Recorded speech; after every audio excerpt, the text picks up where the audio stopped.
Naghahanda na ang Northern Luzon sa posibleng pagtama sa lupa ng bagyong Hener ngayong gabi o bukas ng umaga. Signal number 1, nakataas na sa 19 na lalawigan sa bansa. Ang balitang A to Z ni Naomi Almojano. Itinaas na sa red alert status ang Cagayan Province habang epektibo na rin ang liquor ban sa Isabela bilang paghahanda sa posibleng epekto ng bagyong Hener. Naka-pre-position tayo. All our assets and personnels naka-pre-deployed na sila. No? Hindi natin aalisin yung posibilidad na maaaring sa atin tumumbok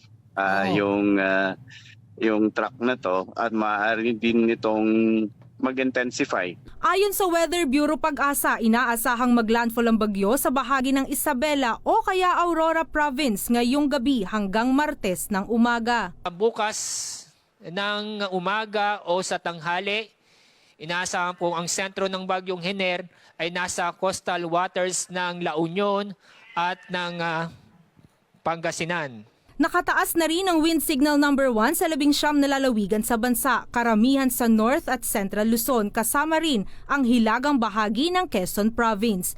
Habang inaasahan rin ang malalakas na pag-uulan dulot ni Hener at ng habagat. Martes ng gabi, posibleng lumabas na ng bansa ang bagyong Hener, pero kasabay nito, isa pang bagyo na may international name na Pulasan ang tinatayang papasok ng bansa at tatawaging bagyong Helen. Lalakas ang bagyong Pulasan o magiging Helen habang binabaybay niya ang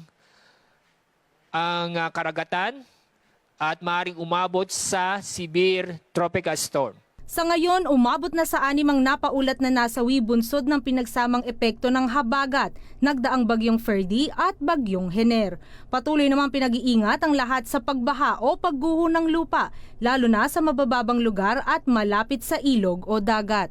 Para sa Balitang A to Z, Naomi Almojano.